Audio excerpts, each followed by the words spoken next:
Routine was a game 14 years in the making. First revealed in August of 2012 after starting development in late 2011, Routine wouldn't release until December of 2025. While several hands would work on Routine, the core development team consisted of 3 individuals of its studio, Lunar Software. Routine would capture the attention of many before breaking hearts after what looked to be a quiet cancellation in 2017. A self-funded project, Routine didn't meet the expectations of its developers for a release. The money ran out. It fell victim to the vaporware label. Many look back on Routine, wondering what if. Was it even a real game at all? But reports of Routine's death were greatly exaggerated. Routine would rise like a phoenix from the ashes with a re-reveal in 2022. Revival worked on since 2020. So after all this time, how is Routine as a game? It's a fantastic horror experience. Routine takes many timeless design principles in guiding the player and sucking them into its world.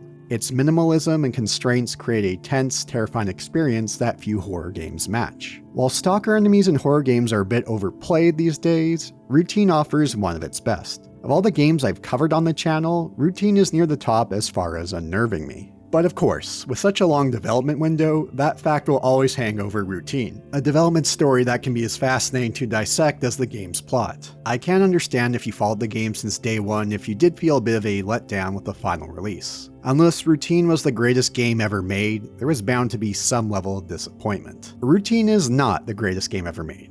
It does have flaws. While a great horror experience, it lacks additional modes to entice replayability. The game could have leaned more into resource management with our main tool. While it has some good puzzles, I was hoping for a bit more on that front. Still, what matters at the end of the day is the end product, and while not the greatest game ever made, it's one of the better ones in the horror space over the past few years. One that I regret not covering sooner, for I did have plans on doing so. I did play it earlier this year for around 30 minutes before looking at something else. No real reason why, but there was one game in particular that did get me to revisit Routine. That being the overlooked 2001 Korean horror game White Day, A Labyrinth Named School. While doing research on White Day for its video, I came across an article where one of the staff from Lunar Software mentioned it as a major influence on Routine. Being a fan of White Day, I decided to take another look at Routine. And boy, I'm glad I did.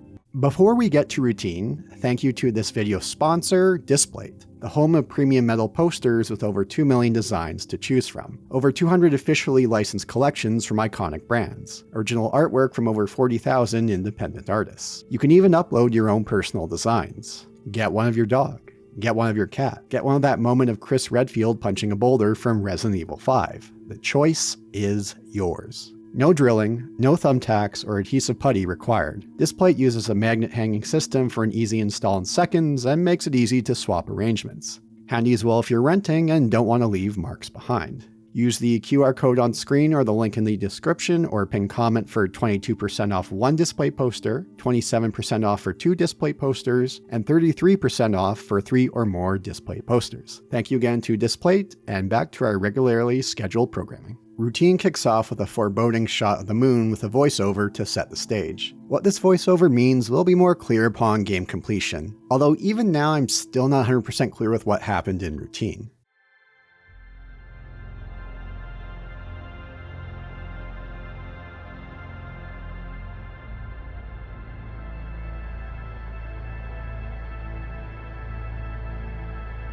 We started this journey together, chasing the unknown, seeking what we could not see. But now, we're lost.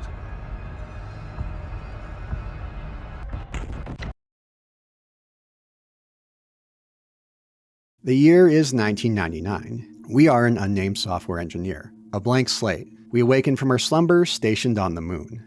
Staff brought us in to deal with this to assess and debug its security system. We emerged from our room only to find an empty base to greet us. What happened to this base? Where is everyone? Classic sci-fi horror setup we've seen many times before. But this approach works for a reason. And as we will see, Routine makes the most of it. Starting off with its visuals. Routine is a drop-dead gorgeous game with some of the best art direction I've come across in some time. It is fascinating to look at older footage from its earlier iterations to not only its changes, but how strong of a foundation they had way back when. They took heavy influence from works like Alien and 2001: A Space Odyssey, yet it's very much its own thing. The hardware of the space station has that tinge of the 1980s and 1990s, from the screens, email systems, to its tape recorders, what they predicted the future to look like back then. I have to wonder, how did Lunar Software feel after the unveiling of Alien Isolation? Sign they were on the right track, or fierce competition? I've seen a misconception that Routine took influences from Alien Isolation, at least at first. Routine had a few years head start before Creative Assembly showed any footage of Alien Isolation. But no doubt it did have influence on Routine, in particular the lighter game stretches. When starting its development, Routine began with Unreal Engine 3. It would then switch to Unreal 4 later on in its reboot before moving to Unreal 5, which we have here. It is a bit of a modern miracle I didn't experience any common Unreal 5 engine issues. The game ran without a hitch, even without frame generation, no bloated install size. Granted, the game's scope is far smaller than large budget titles, but they managed to pack in a ton as is. I am glad they did add the option to remove fill grain post-launch. For myself, it's give or take amongst the post-processing effects. Most others I shut off, but film grain I could go either way. I did decide to shut it off after an early game stretch. The sound design and music of Routine is as strong as its visuals. In conjunction with these strong visuals, you end up in a game drowning in immersion. I love the little music chimes you'll hear throughout the station, like when you first emerge from your isolation and view the moon. These soundscapes wouldn't sound out of place on a Boards of Canada song. Vast, alluring, magnificent. Welcome to Union Plaza, your gateway to the lunar frontier. Please take a moment to appreciate the breathtaking panorama of the moon's surface stretching out before you, a sight that has captivated humanity for generations. On a similar front, you'll get these short little musical moments when you complete a key objective or solve a puzzle. As the music is minimal throughout, these brief musical interludes give a sense of weight to what you've accomplished.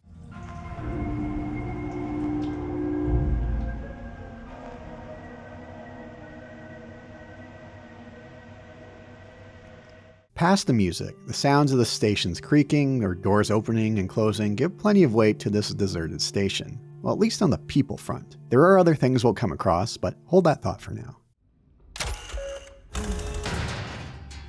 In an amazing stroke of luck, Lunar Software were able to bring in a third party for its sound design not long before he became a major industry name. It's fine to look back at old interviews on Routine from the early 2010s. Beyond the team of 3 in England, they hired this one bloke from Australia named Mick for sound. They mentioned of how he's going to work on compositions for the 2013 Killer Instinct. This Mick, of course, is Mick Gordon, best known for his works on Doom 2016, which launched his career into the stratosphere. For a team on a shoestring budget, their timing was impeccable in bringing in Mick.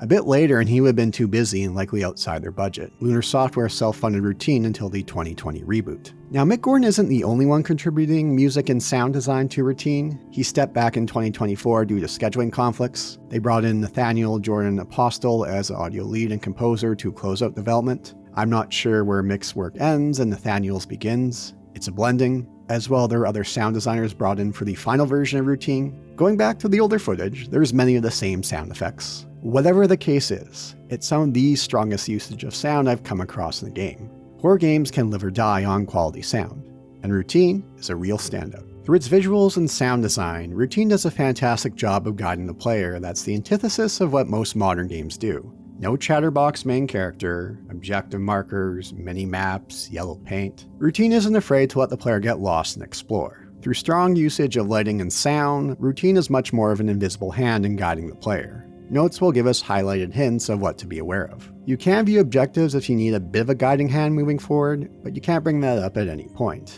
You have to do so at save points, which do have well-placed locations. They tend to be by key objectives for a reminder if need be, or in a central spot that loops around. These save points, along with terminals or computers, are all in-game in real time. Get close enough in range and you'll move the mouse across the terminal or screen. No zooming in, no freezing the world around us. It's little details like these that add up in the grand scheme and add so much to the game's flavor. Routine's main calling card is its versatile tool that we will make usage of throughout. That being the Cosmonaut Assistance Tool, or the Cat Gun.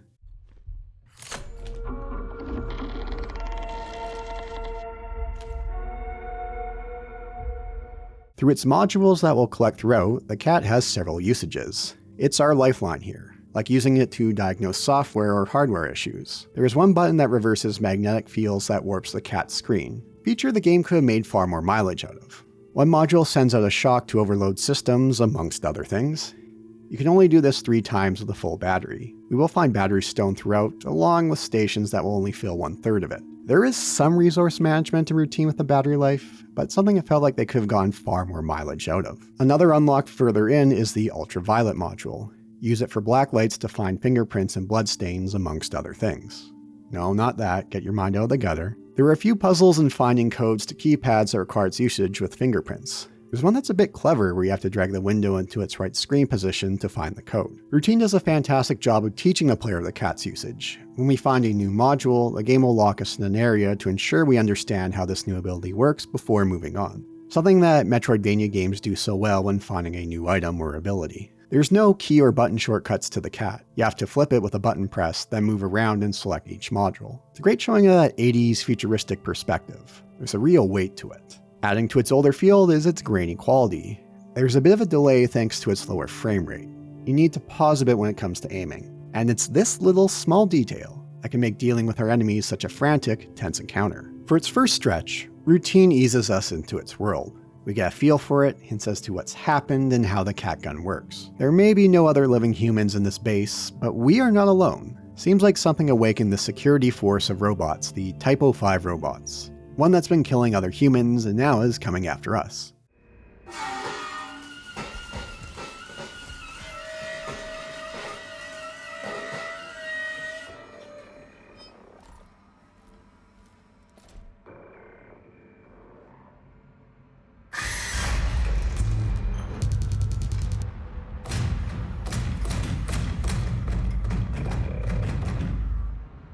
Bringing up the sound design again. My goodness, the sound of these robots. You will know where they are with the stomps of their feet. And you will know when they spot you with the sounds they make along with a small musical stinger. They will make a beeline to you.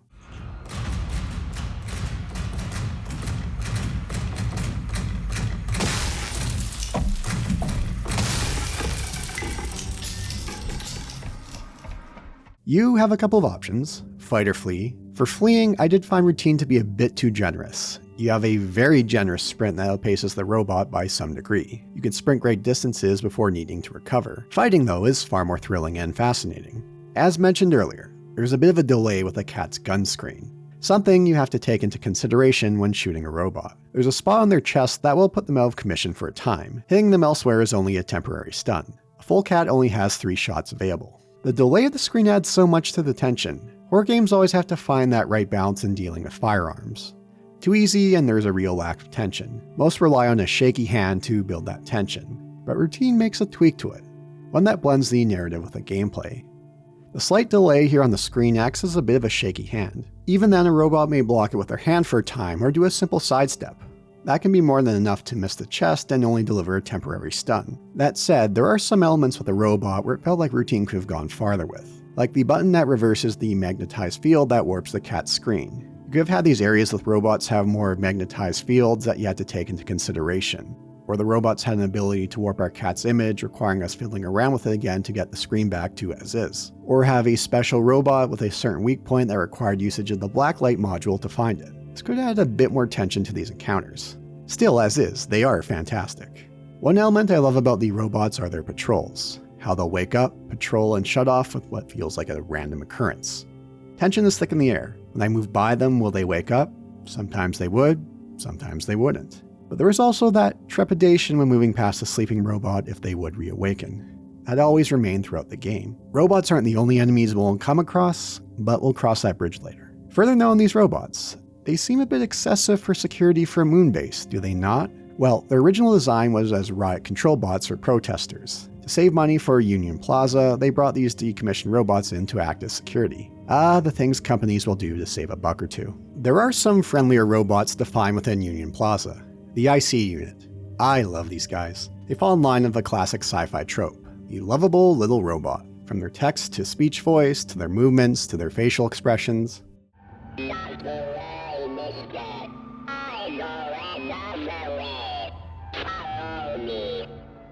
It bummed me out to find others on their dying breaths. I did try to put them out of their misery, but the game wouldn't let me.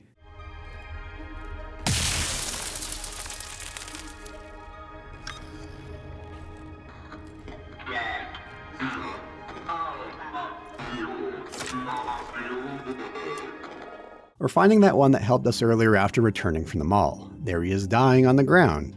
Poor little fella. With that, let's go through some of the major beats and highlights of routine, so this gets more into spoiler territory. The first stretch amongst Union Plaza will have us dealing with the aforementioned robots.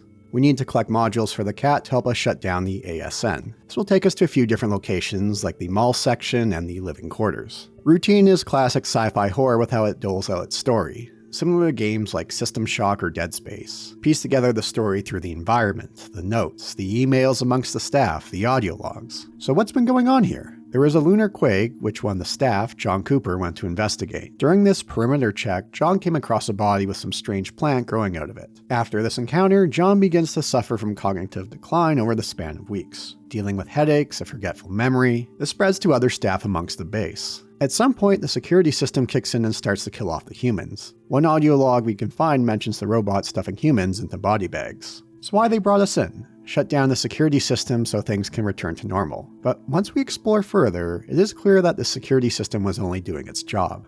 Prevent the spread of this unknown infection. Throughout, we'll have odd moments of hallucination and what seems to be a growing illness. Shutting down the ASN is another game highlight and yet bit of a disappointment. It's an auditory and visual feast as we shut it off.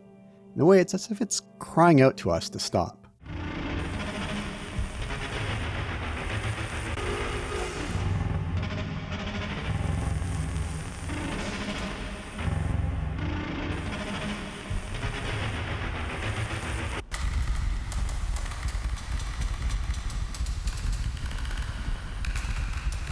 What makes this a disappointment is how this could have been a great point for a puzzle. Instead, it's looking through these nodes and remembering which one to shut down. Routine does have some decent puzzles, ones which I will point out later, but for how long it took to make Routine, I felt like there could have been a bit more emphasis on it. After shutting down the ASN, we'll deal with more trippy visuals and hallucinations and find ourselves in a different location than before.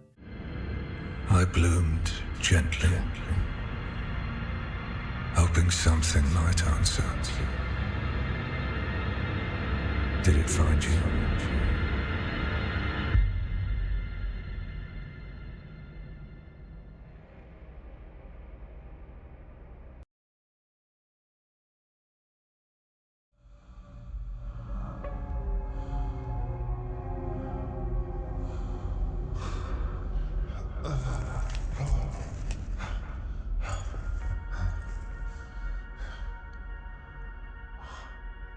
Welcome to the re-entry chamber. This is your initial and preferably final point of reintegration. This is the prison base, which makes up the second half of Routine. As good as the first half was, Routine's second half is far superior. No more robots to deal with. Something major happened in this base back 20 years ago in the late 1970s. This company, Prism, came to the moon for studies. Yeah, with a name like Prism, you know they have to have some questionable practices. I always associate things like pyramids or something along those lines of shapes for company names and think there is something fishy with them. They have an obsession, near devotion to what they refer to as the canal. Canal with a capital C. A staff of the best and brightest find themselves drawn to it.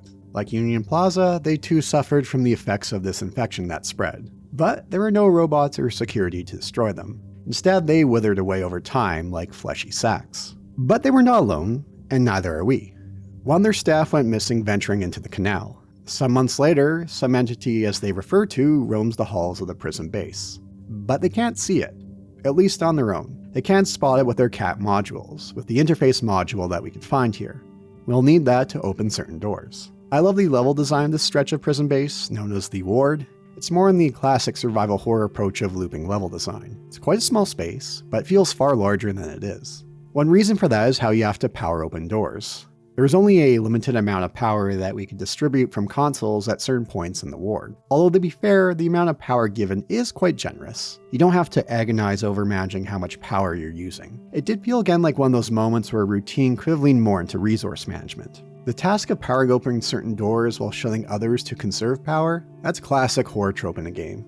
It never gets to the point of taxing you in Routine. But this build up to the entity is such a masterful stroke of genius. Through the terminals, we'll get a hint of what's here and how to deal with it. something that they're vague about in the description. Then you have to head down to the basement, flip some switches to get a server up and running, but something grabs at you, out of sight.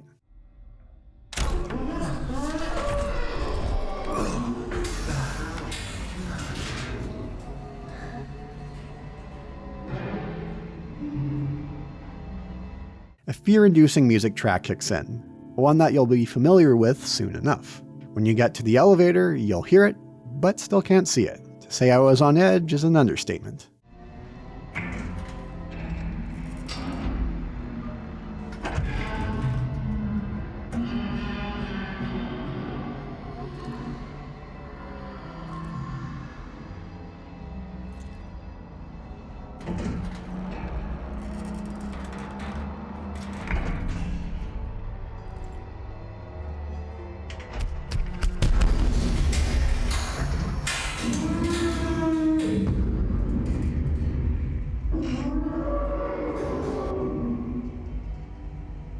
And for its first appearance up in the ward, this is no scripted event. I played through a couple different saves and had different experiences. For the first time I didn't have my interface module on, so it did get the drop on me and appearing out of nowhere. You sure can hear it. The other time it took a bit longer for the entity to show up.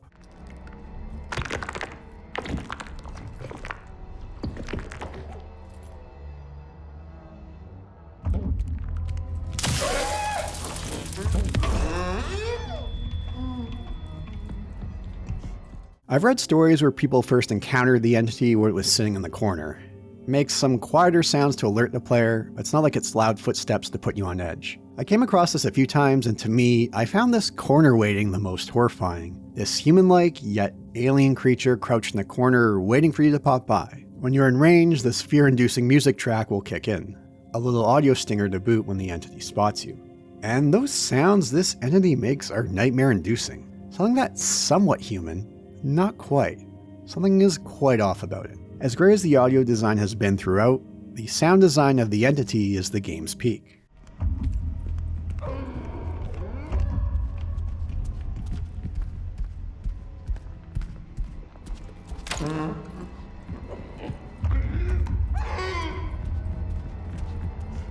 And as terrifying as the entity is, there's something of a childlike element to it with its cries and its appearances. Reading through the audio logs from 20 years prior, it observed the staff, but I guess over those 20 years did leave it to having a shift in heart. In a way, it seems like we're a toy to it, one it loves to smash and bite the head off. I spent a decent chunk of time in routine playing around with the entity, seeing how its AI worked and what it could do. And even after spending a fair amount of time with it, I still had a hard time getting a read on it. Games like this with a pursuer enemy, a stalker enemy, can lose their luster once you find out how the magic trick is done. But with routine, while I did get some idea of how the AI works, there were still moments that would surprise me. Things like it starts licking corners, or push something back into its stomach and then warp away. With the interface module we find here, you can see it. You can stun it with a flash for a time. You can also use the flash to make it appear so you know where it is for a time before it goes invisible again. There'd be times where it wanders around invisible, unaware of us, even walking mere feet away. If you use your interface module, it will warp away, giving you some breathing room. You also have to be careful of your surroundings. When making my way through the ward before, I didn't give much thought to stone about objects. But when the entity is around, a small bump into a barrel that you didn't give much thought to now alerts the enemy of your location. But even after spending a good chunk of time with the entity, feeling I had a grasp on its AI, it would do something that would surprise me. Like how it would seem to warp behind me with little notice. And that unpredictable element, even after all that time, makes it such an incredible stalker enemy. It's one of the best I've come across. The entity manages to balance a fine line of having jump scare-like moments of terror, but never crossing a line where it wears out its welcome. Something many modern horror games do and goes to the well too often. There's a great sense of dread when that music kicks in, or when you hear those loud, wet footsteps of the entity. I've read many a story of people dropping the game for finding the entity too scary to deal with.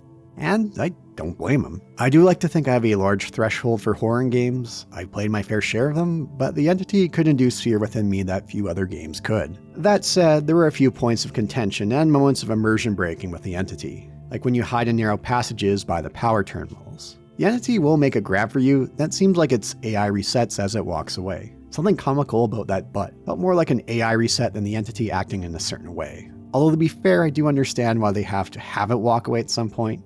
Same case goes for hiding under tables. There was a case that knew I was there, but for whatever reason didn't want to reach under and grab me. Considering everything else it could do, it was a bit of a immersion-breaking moment. As well, resource management with the entity is far less of an issue compared to the robots. You can use the shock function, but it's only a temporary stun. With the interface module, you can use the flash on it for a longer stun. Full battery charge can do 15 flashes. To be fair, you have to use them to open certain doors here, but that's not much of a factor here. As there's so little worry here for your battery charge, there is some tension missing that should have been there with the entity, as much as there already is. Of course, the easiest comparison to the entity's AI is the alien from Alien Isolation, a landmark enemy AI that you can see as a gold standard, one that's around for much more of the game than the entity is in routine. Also a much longer game, one that had a far larger team and budget to allocate to, one that would unlock nodes from certain player behaviors to have more tricks up its sleeve. From what I understand, that's not the case with routine. It doesn't learn from your behavior, but it already has so many unpredictable tricks up its sleeve, it wasn't a major detriment. What also makes the entity such a fascinating element of routine is the stark contrast to the game's first half, where you were dealing with robots, where it seemed more like you're dealing with a rogue AI as the main threat. But once you reach that second half, the game shifts on its head to something different. There were hints of it in older trailers, but they kept this one under wraps until release. They already had such a strong pitch with what they showed to the world, but to hide was by far the strongest element of routine, that takes restraint. There's also one of the game's major puzzles during the stretch. One that's a bit of a scavenger hunt to decipher symbols and numbers. There's 4 locations we have to find from photographs, use the UltraView module to find the symbols, and use this piece of paper to decipher the code. It's random each time, so with further playthroughs you can't use what you had before. As well, you can't take this sheet of paper with you. It's near the location where you enter the code, but you still have to leave it there. Of course, you have the entity to deal with as well, so you can't linger around for too long. I did like the nature of this puzzle, although flipping the page over with the direction and symbols did throw me for what felt like a bit of an unneeded loop, where I had 2 codes written down what could have been the right code. There's a long Steam guide on the puzzle itself. This one did seem to cause a bit of confusion in players, to the point where it felt like a bit too much, but still a solid puzzle. Too bad there weren't more of them. There's a couple of noteworthy rooms testing us here. What we get for an answer does not matter. The audio test did have a bit of a predictable sound. I was thinking, I bet one of the sounds it will make will be something that sounds like the entity, which it was. Still, I did take a look behind to make sure that was a recorded sound and not the entity itself.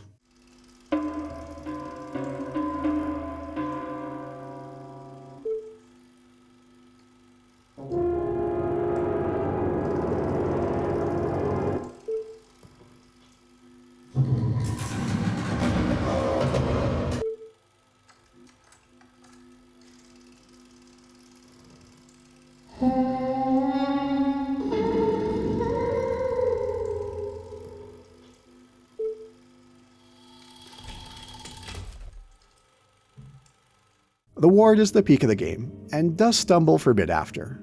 Well, stumble is a bit of a strong word. What follows isn't quite up to the same standard. Getting to walk across the moon's surface is a breathtaking moment. You can see moments like these where the walking simulator elements pop up. Something routine was going to be in its earlier stages of development, taking influence from games like Dear Esther. And while the game will have stretches of them, there is more at play here. Past the ward, you do get more to the bottom of what's been going on here, to a certain extent. There's much to piece together. As well, there are various hints of our own cognitive decline. We were in isolation for about a week. What do the symptoms of the infection show after around 1 week? Symptoms like hallucination, memory loss. There's also some shifts to our mission objectives and we read them at a save terminal, like how our character describes the canal, like it's succumbing to its influence. As well, we've already shut down the ASN, our main objective, so what's driving us forward at this point beyond our own curiosity? Details like this you can miss, but it's clear this canal or something on the moon is beckoning us forward. We still have a good 50-ish days or so before we reach death, depending on how long we passed out for. In this stretch, we will find many dead corpses, withered away like sacks. We again have the entity to deal with, but less for concern than the ward. There's sizable stretches where the entity won't be able to reach us, like the section's large puzzle of creating a chemical solution. Like the prior puzzle, this one randomizes throughout playthroughs. Everything is in this one room, case of pulling out some pen and paper, figuring out what to focus on, experiment, eliminate. One of those puzzles where you start thinking, I believe I have the solution, only to be wrong. That said, it's not all or none. You will know if you are on the right track. A great puzzle, which again, with how much time routine had for development, I was hoping to see more. We'll find ourselves in a sewer-like section. because of course we would, but the entity will not appear, although that fear always lingered, at least until the end, in which we get this fascinating cutscene.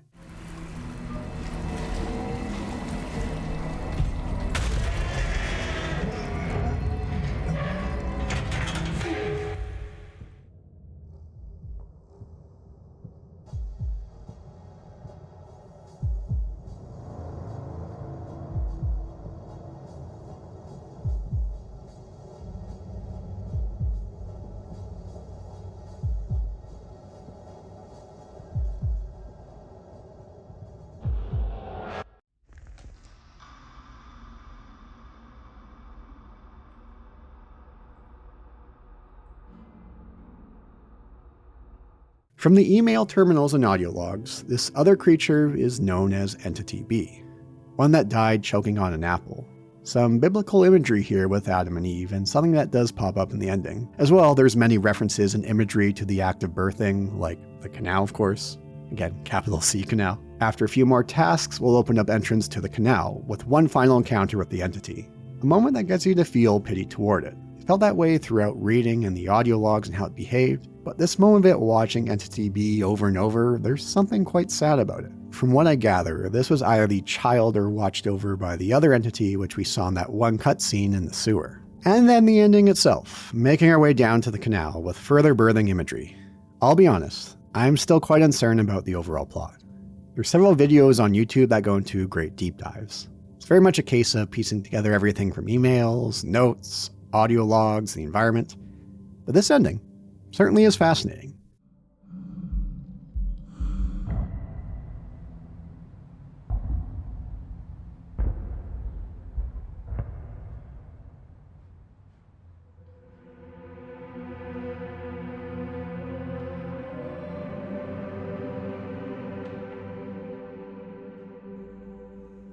Together.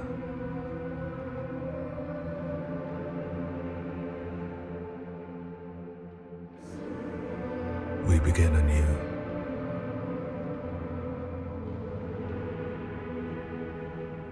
Through me, you endure. Through you, I endure.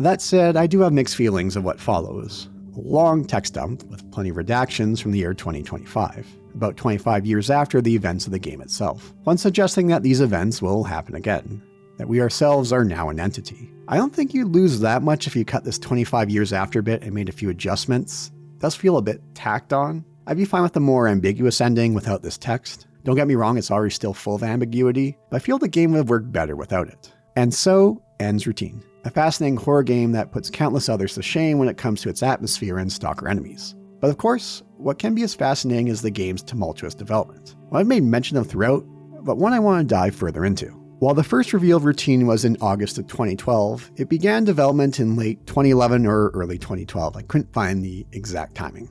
Beyond a few contractors, it was a core team of 3 developers. They decided to forego publishers or crowdfunding and self-fund the project. Do you recall this was the time of crowdfunding frenzy to mixed results? Funny that around this time was the pitch for Star Citizen, which is still a work in progress, but that's a whole other rabbit hole.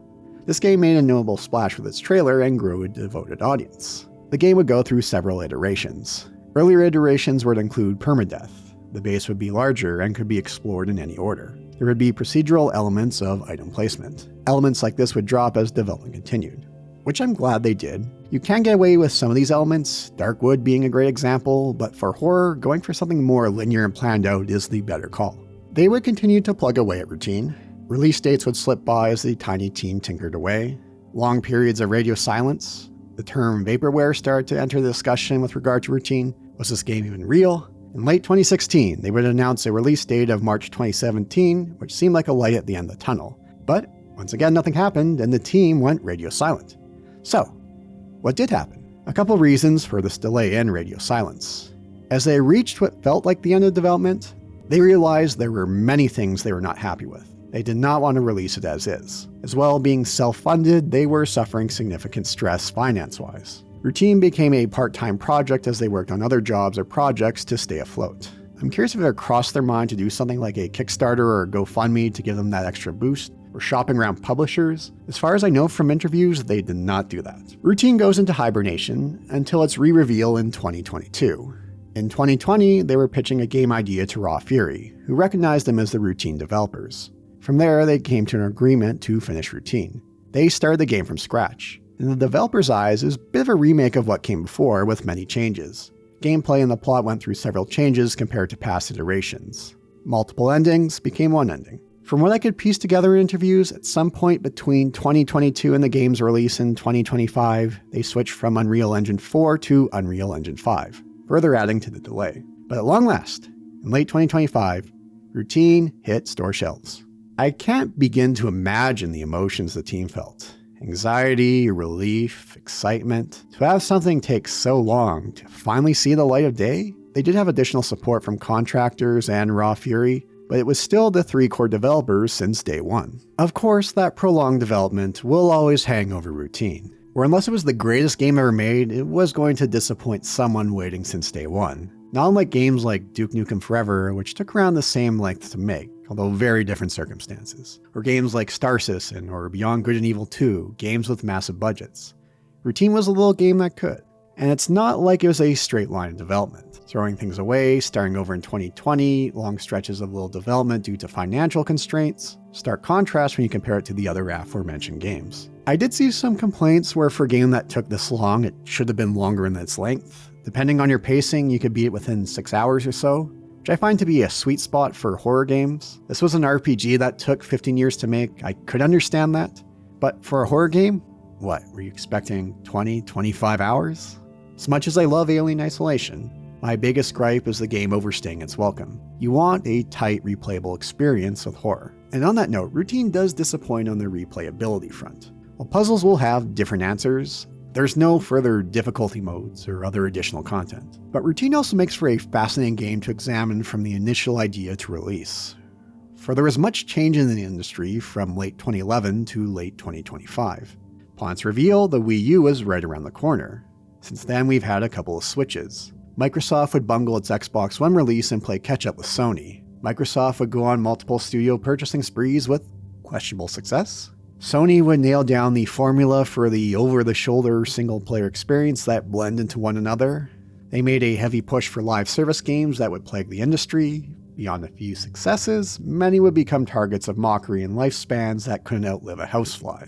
PC gaming would see a major resurgence thanks to Steam, going from around 300 games released in 2012 on the platform to over 20,000 in 2025. Game development budgets and timelines would continue to bloat. Games being broken, unoptimized messes at launch and afterward became the norm. Optimization would further flush down the toilet thanks to frame generation. Companies or game series once held in high regard would find themselves subject to heavy criticism and mockery. Companies like Bethesda or BioWare or Blizzard, who seemed like they at one point could do no wrong, did.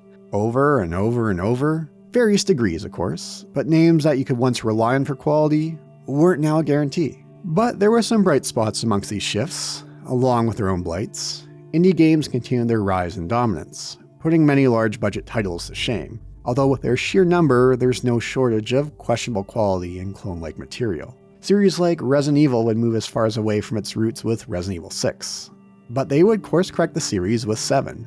The series is as strong as it's been from a commercial perspective with its new releases and remakes, which is another element that's become a bit of a plague in this time frame. Remake after remake after remake. They're a safe bet with ever-increasing budgets and risk aversion. The horror genre would see a notable resurgence from the indie to the big-budget space, although many could fall under the streamer bait category as they tried to capitalize on earlier successes. Not unlike the RE clones back in the day, but much greater quantity and far more questionable quality. We saw the rise of these Souls-like titles courtesy of From Software going from cult favorite to a commercial juggernaut. Many others trying their own interpretation of the formula. We almost had 2 Grand Theft Auto titles in this time frame, but delays resulted in only one. I can go on and on and on here. Microtransactions, mobile gaming, culture wars, the rise of streaming and its influence on the industry. Some million other things I can mention that occurred within Routine's development timeframe. During that time, there was one tiny core development team of 3, a rock-solid foundation and idea that resonated with players well before launch. A studio who played by their own rules and complete independence. They could have capitalized on the trend of the time like crowdfunding. With the rise of indie games, no doubt they had publishers hounding them, but they decided to forego that and stick to a self-funded project, which is commendable, but also gets you to wonder several what-if scenarios. What if they didn't have such funding issues? What if the game came out in 2017 or even earlier?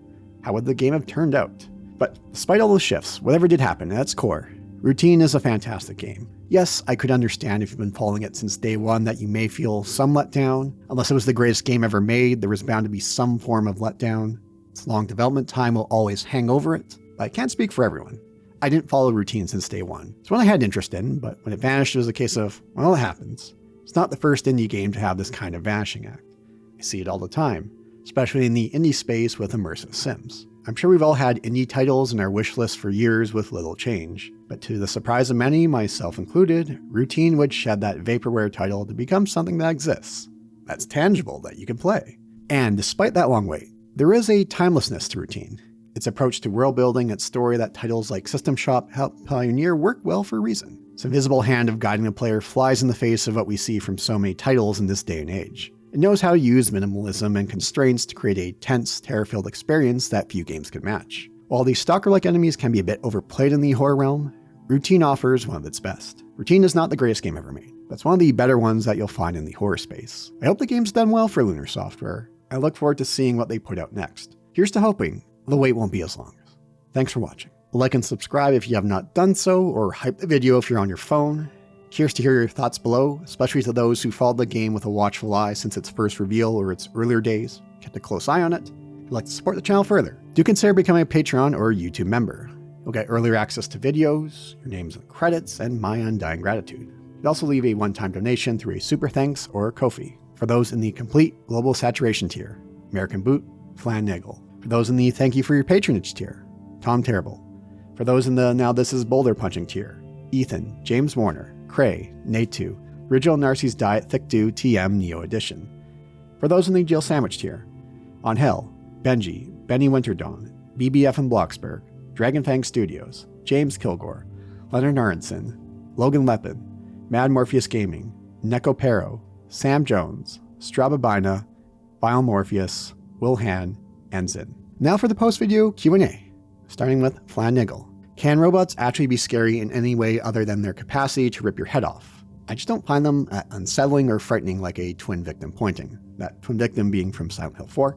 What about you? If not in this game, where have you seen a quote-unquote scary robot? Routine does have some of the better scary robots. Bringing up Alien Isolation again, the Working Joes are another great one.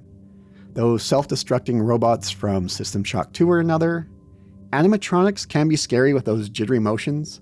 I've never been a big fan of the mascot horror approach to them. They tend to be quite derivative, copying Five Nights at Freddy's. As far as being scary beyond ripping your head off, they can be, but I don't see many games lean more into that uncanny valley nature of robots we see in the real world. You know, the ones with faces trying to replicate humans, or human movement, but not quite, or there's something off-putting about them, whether that's robots from decades ago, or even robots from Boston Dynamics. I think more games should lean more into that dynamic to unsettle the player beyond ripping your head off. So, great question, Flamingo. From Ghana Barrage, what video game gives you the most nostalgia and why? Tough to narrow down. Although cliche answer, I will say Ocarina of Time. Being a youngster playing that one, I haven't really touched it since. I have been curious at some point to check out the decomp with higher frame rates, widescreen, other quality of life improvements, but I haven't gone around to it. It's one of those major games I haven't touched since it first came out, which does give it more of a nostalgia feeling compared to other games, as there's been many others I have revisited, but not Ocarina of Time. Thanks for the questions, and thanks for watching. See you in the next video. You have a heart of gold, don't let them take it from you.